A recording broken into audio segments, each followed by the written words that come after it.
What if the dollar lost its superpower status?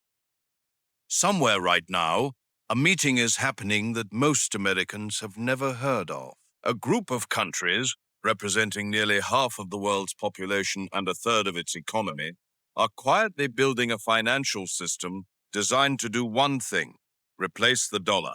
Not with force, not overnight, but slowly, deliberately, and with more progress than most people realize.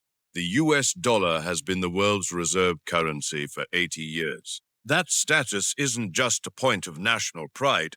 It is, without exaggeration, the most valuable economic privilege any country has ever held. And it may not last forever. So today, we ask the question, what would actually happen to America, to ordinary people, and to the global economy if the dollar lost its superpower status? To understand what losing reserve currency status would mean, you first have to understand what having it actually gives you. And most people, including most Americans, have no idea. When a country holds the reserve currency, every other nation needs to hold large amounts of that currency in their central banks. It's the currency used to buy oil, to trade between countries that have nothing to do with America, to settle debts between nations on opposite sides of the world. Right now, approximately 58% of all global foreign exchange reserves are held in US dollars.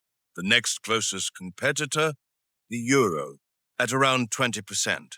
What does this actually mean in practice? It means the US can run deficits that would bankrupt any other country because there is always demand for its currency and its debt. It means American consumers can buy cheap imported goods because the world needs to hold dollars and will exchange real goods for them.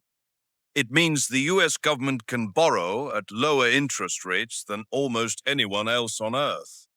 Economists call this the exorbitant privilege. The phrase was coined by a French finance minister in the 1960s, and he wasn't saying it as a compliment. France was furious that the United States could simply print money and trade it for French goods, French labor, and French resources. They were right to be angry. And they were right to be worried, because every privilege has a shadow side. And right now, that shadow is getting longer. To understand what comes next for the dollar, look at what happened to the currency that came before it. For nearly a century, the British pound sterling was the world's reserve currency. Britain sat at the center of global trade. The pound was as good as gold, literally backed by it, and Britain's empire gave it the kind of global reach that made everyone else dependent on its financial system.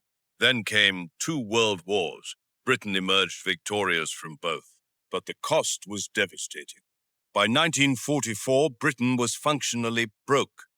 Deep in debt, its empire crumbling, its economy shattered. At the Bretton Woods Conference that year, the US arrived as the only major economy that had come out of World War II stronger than it went in.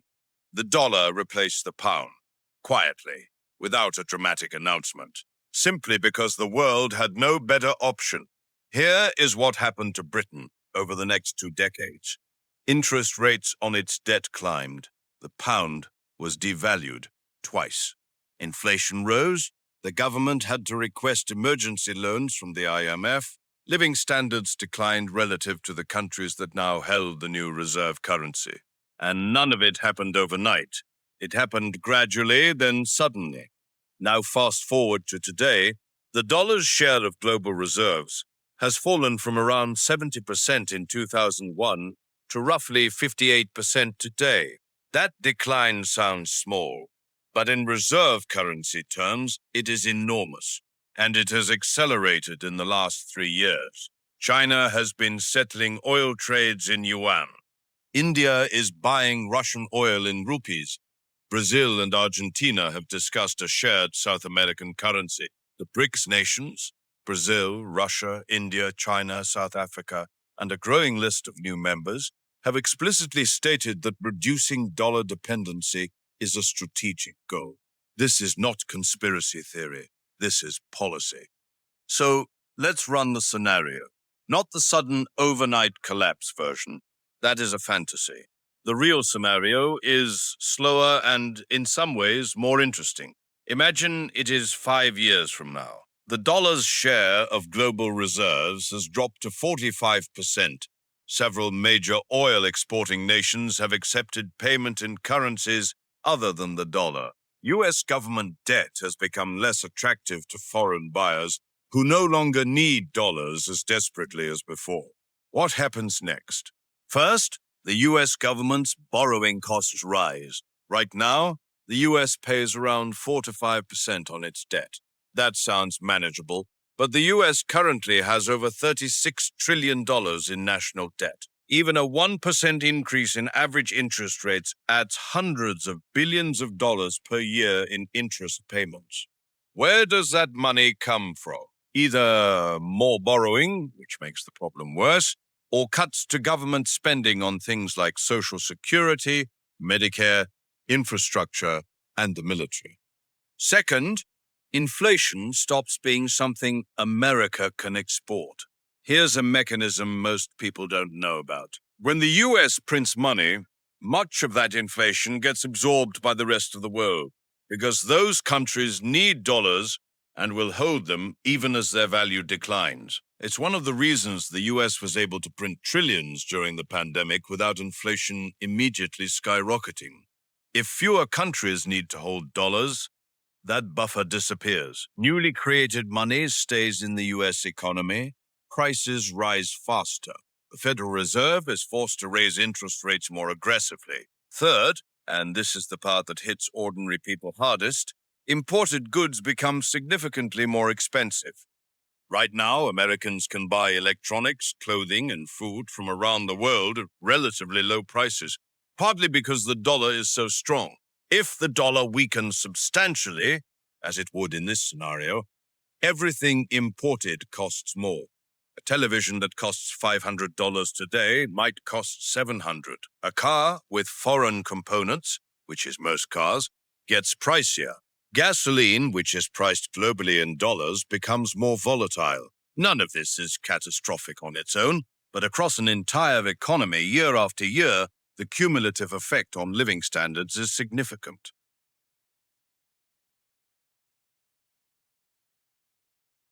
Before we get to the part most financial analysts don't discuss, a quick word from today's sponsor. And now, the twist. Because everything we've covered so far is what economists agree would happen. What comes next is what they don't talk about nearly enough.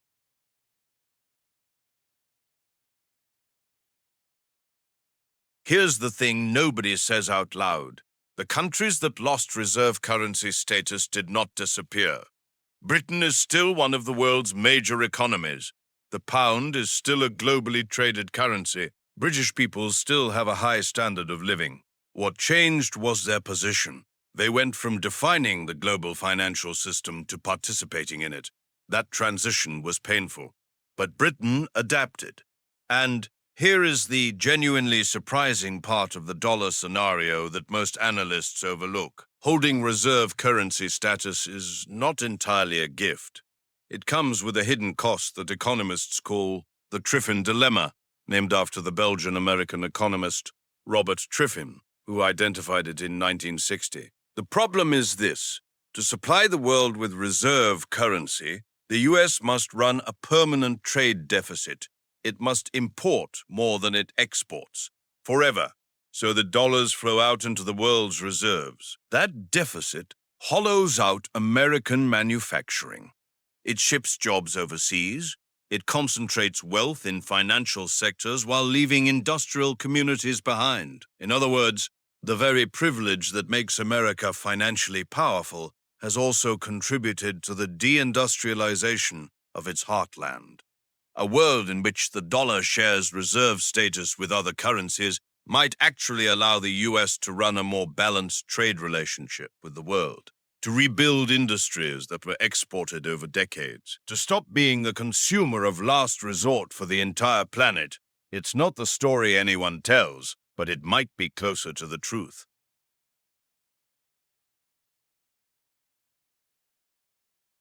So what does this mean for you practically? This is not a call to panic. Reserve currencies don't collapse overnight. The dollar isn't going anywhere next year or the year after. But the trajectory matters. A few things that historically protect individuals during reserve currency transitions. Hard assets tend to hold value better than cash, real estate, commodities, gold. Not because they are magic, but because they represent something real rather than a government promise. Geographic diversification in investments, holding some assets in currencies other than the dollar, reduces concentration risk. And perhaps most importantly, understanding that this is happening at all. Because the people least prepared for a shift like this are the ones who assumed it could never occur. The dollar's story isn't over, but it is changing. And the people who see that change coming, clearly, early, without panic, will navigate it very differently from those who don't. That's what if. I'll see you in the next one.